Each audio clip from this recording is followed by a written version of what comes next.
One of Islam's five pillars is the practice of fasting. For Muslims, Ramzan is an extraordinary time of the year. In this holy month, Muslims will go without all the pleasures of the body during the daylight.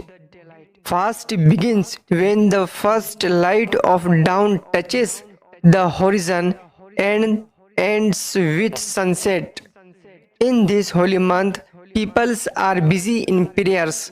It is not only the month of fasting, but also the month of striving to be free of lying, cheating.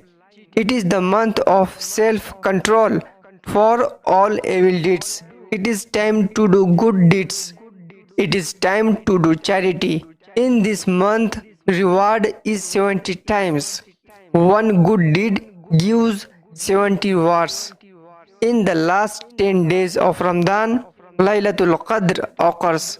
Muslims also do i'tikaf in the last 10 days of Ramadan, and the month ends with the feast of Eid al-Fitr.